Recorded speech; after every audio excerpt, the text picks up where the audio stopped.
आज की चर्चा का प्रमुख विषय है झारखंड में जो पर्यावरण संबंधी मुद्दे हैं, चाहे उससे इराडिकेशन के संबंध में हो या जो नए कार्यक्रम चलाए जा रहे हैं उससे संबंध में हो, तो उससे आने वाले जो पीटी के प्रश्न हैं महत्वपूर्ण। तो पहला प्रश्न है कि झारखंड में वन का कुल क्षेत्रफल कितना है। तो पहला इसका ऑप्शन है 29.62%, दूसरा 28.11%, तीसरा 30% और चौथा 31%।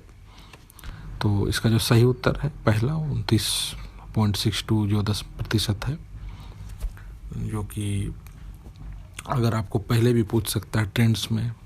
कभी कभी ऐसा होता है कि वर्ष के ट्रेंड्स में पूछ देता है। अगर पहले आप लें कई दशक पहले तो ये 40 से 50% हुआ करता था, लेकिन जंगल कटते गए और आज ये 29.62% पर आया है। अगला प्रश्न है कि निम्नलिखित में से कौन सा कथन गलत है। और पहला, आरक्षित वन में पशुचारण एवं लकड़ी काटने की सुविधा होती है, जिसे हम प्रोटेक्टेड फॉरेस्ट कहते हैं। दूसरा, आरक्षित वनों का सर्वाधिक विस्तार हजारीबाग में है। तीसरा, सुरक्षित वन में पोड़ाहाट एवं कोल्हान वन क्षेत्र है, सुरक्षित अर्थात रिजर्व फॉरेस्ट। और चौथा, सुरक्षित वन कुल वन क्षेत्र का झारखंड में 81% है। तो जो गलत है इसमें से वो चौथा है, क्योंकि जो रिजर्व फॉरेस्ट है यानी सुरक्षित जो फॉरेस्ट है वो कम है, 18% है। और आरक्षित वन जो है वो करीब 80% के पर है। और बाकी जो अवर्गीकृत वन है, अगर हम ले सब सर्वाधिक आरक्षित तो हजारीबाग में है, उसके बाद गढ़वा चतरा है। और अगर सुरक्षित हम लें जो रिजर्व फॉरेस्ट हैं तो राजमहल है, पश्चिमी सिंहभूम है, इन सब क्षेत्रों में है। और अवर्गीकृत जो है वो साहिबगंज में है। तो इस प्रकार जो इसका चौथा ऑप्शन है वो गलत है। अगला प्रश्न है कि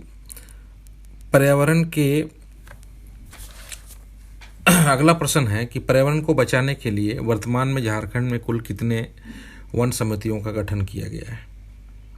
तो पहला इसका ऑप्शन है 100, दूसरा 200, तीसरा 300 और चौथा 400। तो इसका जो सही उत्तर है दूसरा 200। तो वन समिति की जो संकल्पना है वो ये है कि हर जो गांव है, पंचायत भी नहीं, हर गांव में एक वन समिति हो, क्योंकि जो विकेंद्रीकृत शासन व्यवस्था में एक महत्वपूर्ण विषय है, परंतु यहाँ अभी तक समिति बहुत नहीं बन पाई है।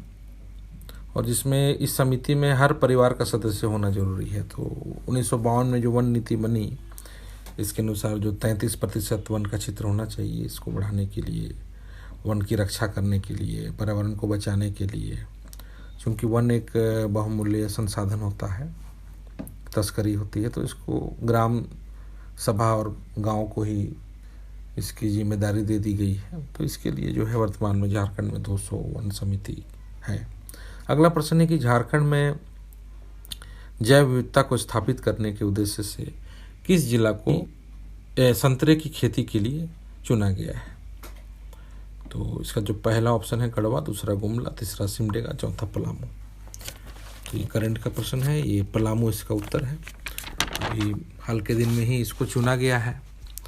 तो पहले बायोडाइवर्सिटी भी इससे बनेगी और इससे बाद के दिनों में इसका व्यावसायिक उत्पादन भी होगा। पलामू में इसके अनुकूल जो है वातावरण है और इससे उगाने का जो है प्रयास किया जा रहा है। अभी इधर न्यूज़ में आया था कि जो क्रिकेटर हैं महेंद्र सिंह धोनी, वो जो झाबुआ, जो मध्य प्रदेश का जिला झाबुआ के जो जीआई टैग कड़कनाथ मुर्गा मुर्गी होता है, उसको भी यहाँ उपजाने के लिए यानी उसको पालने के लिए कड़कनाथ के लिए एक फार्म स्थापित किया है। तो उसे भी किया जाने का प्रयास किया जा रहा है ताकि जैव विविधता इससे बढ़े।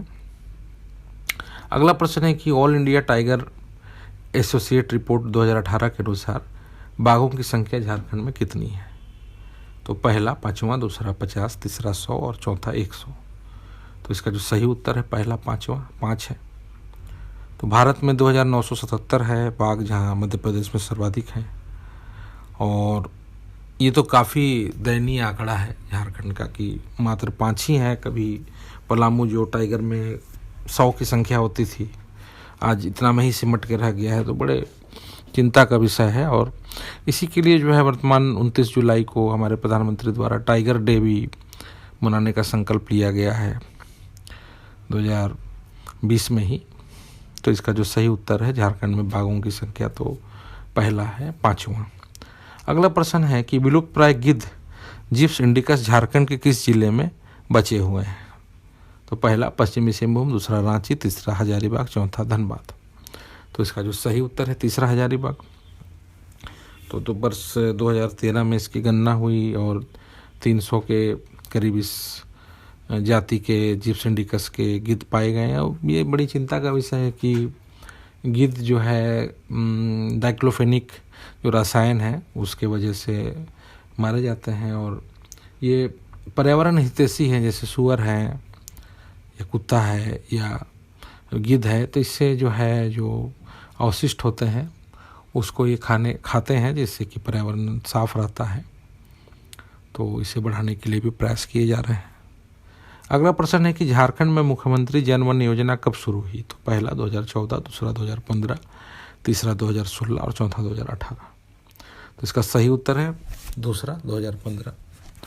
तो ये एक महत्वाकांक्षी योजना है सरकार की, और इस योजना के माध्यम से जो है मिनिमम 1 एकड़ अधिकतम 50 एकड़ में जो है विविध प्रकार की खेती की जाएगी, और इससे जो है बाद के दिनों में व्यावसायिक कृषि को भी प्रोत्साहन दिया जाएगा।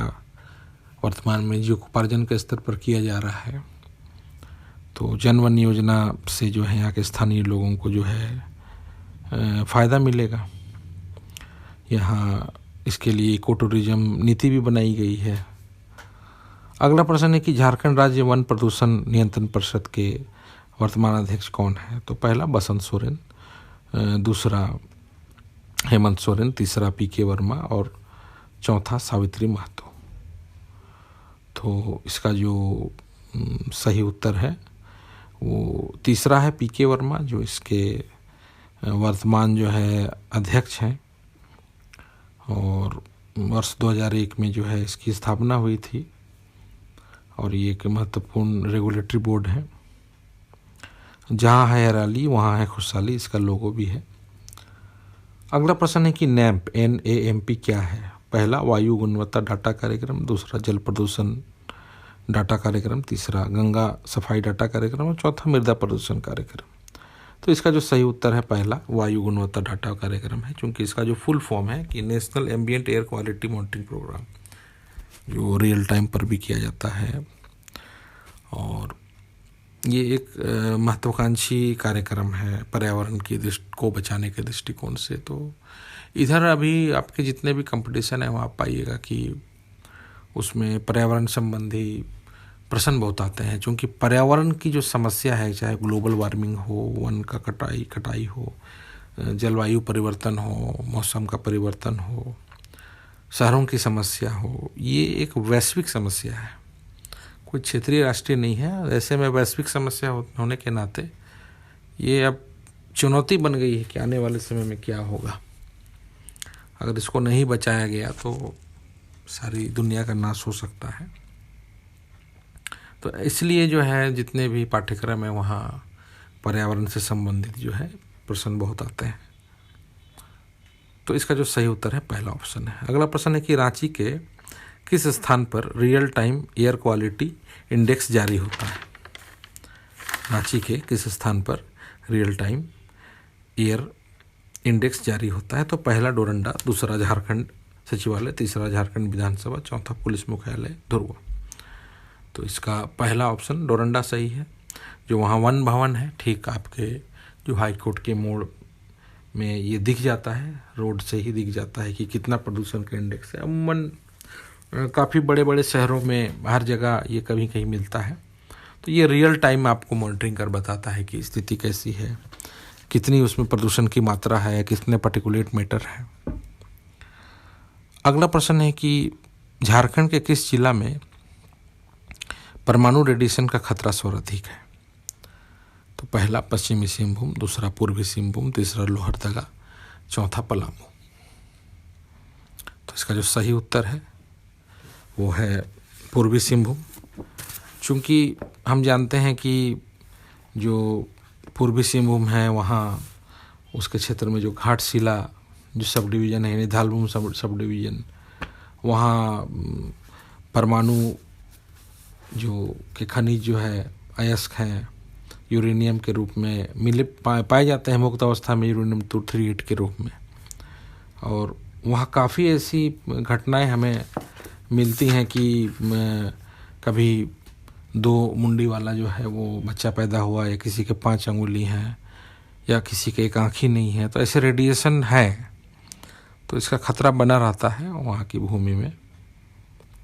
अगला प्रश्न है कि झारखंड में सर्वाधिक उच्चतम तापमान कब रिकॉर्ड हुआ?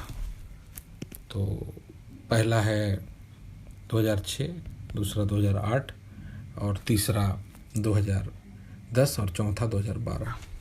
तो इसका सही उत्तर है तीसरा 2010।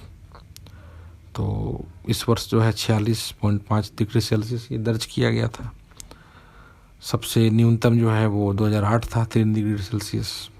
तो जून का महीना था जो सबसे सर्वाधिक तापमान था, सबसे कम जनवरी में, और अधिकतम वर्षा भी 2008 में हुई थी 338 मिलीमीटर। और अधिकतम लू से भी जब गर्मी हुई तो 2010 में तो मारे गए थे बहुत से लोग। तो इस प्रकार के प्रश्न आते हैं। अगला प्रश्न है कि जलवायु परिवर्तन पर झारखंड राज्य एक्शन प्लान कब तैयार हुआ? तो इसका पहला ऑप्शन है 2012, दूसरा 2014, तीसरा 2018, चौथा 2020। तो इसका जो सही उत्तर है दूसरा 2014। तो ये जलवायु परिवर्तन राज्य एक्शन प्लान है। इसके अंतर्गत जलवायु परिवर्तन वाले क्षेत्र हों, संवेदनशील क्षेत्र हों, अति खनिज अपशमन के क्षेत्र होते हैं, और सर्वाधिक जो है सेंसिटिव क्षेत्रों का जो है एक डाटा तैयार किया जाता है। वर्ष 2014 में ही ये बनाया गया, जिसमें सरायकेला जिला को सर्वाधिक सेंसिटिव माना गया। ये प्रश्न आ भी चुका है जेपीएससी में। तो इसका जो सही उत्तर है दूसरा 2014। अगला प्रश्न है कि निम्नलिखित में से कौन सा कथन गलत है? पहला, झारखंड में 3 कृषि जलवायु प्रदेश हैं।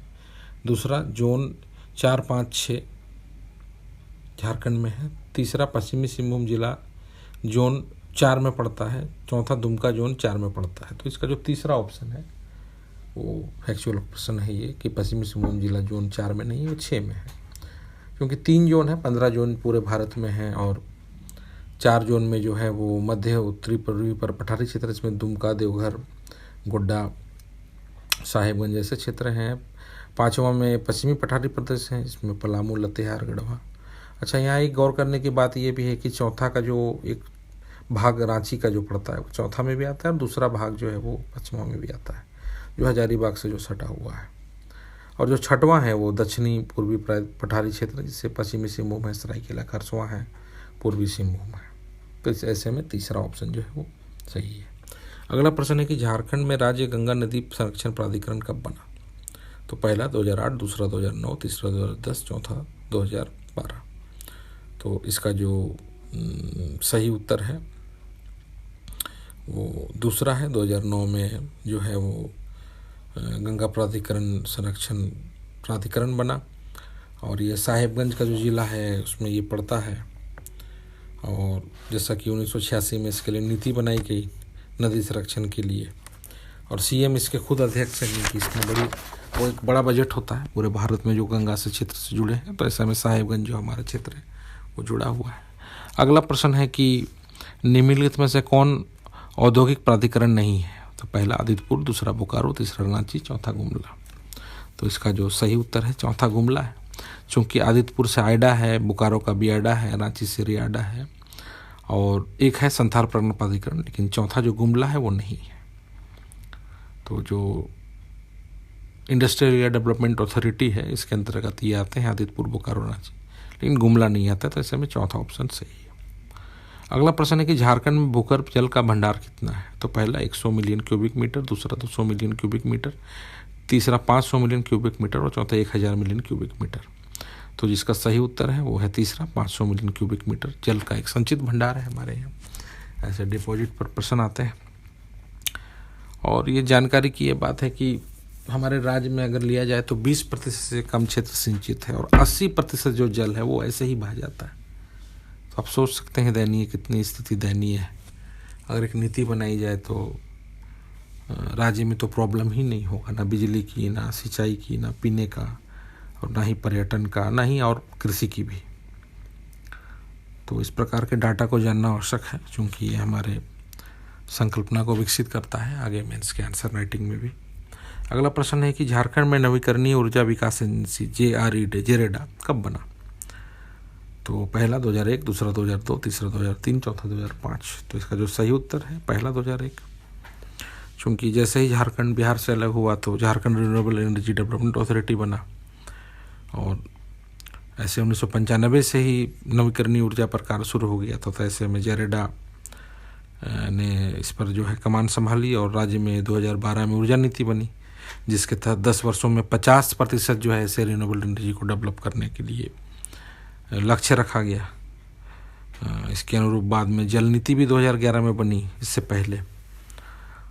तो जेरेडा जो है, अभी आप देखिएगा कि जो सोलर लैंप है या ग्रामीण जो सोलर इकाई है उसको स्थापित करने का वर्तमान में काम कर रही है, क्योंकि झारखंड में जो है रिमोट एरिया बहुत ज़्यादा है, बहुत पिछड़े गांव हैं जहाँ की पहुँच नहीं है, तो वहाँ बिजली देना असंभव है। ऐसे में सौर ऊर्जा जो है एक बहुत महत्वपूर्ण साधन है, इसके लिए जेरेडा कार्य कर रही है। अगला प्रश्न है कि झारखंड में कितने प्रतिशत क्षेत्र पर एक फसली कृषि की जाती है? तो पहला ऑप्शन है 40, दूसरा 45, तीसरा 50, चौथा 55। तो जो इसका सही उत्तर है वो 40 है। तो 40% जो भाग है वहाँ एक फसली ही कृषि की जाती है। तो इससे पता चलता है कि कितना ज़्यादा डिपेंडेंसी है। एक तो कृषि का पिछड़ापन है, ऊपर से एक ही फसल पर, तो जैव विविधता भी बहुत ज़रूरी है, बहुफसली व्यवस्था भी ज़रूरी है इसके लिए। तो ये जो है महत्वपूर्ण प्रश्न है। अगला प्रश्न है कि झारखंड में राज्य आपदा विभाग का गठन कब हुआ? तो इसका जो पहला ऑप्शन है 2001, दूसरा 2003, तीसरा 2004 और चौथा 2005। तो जो इसका तीसरा ऑप्शन है 2004 वो सही है।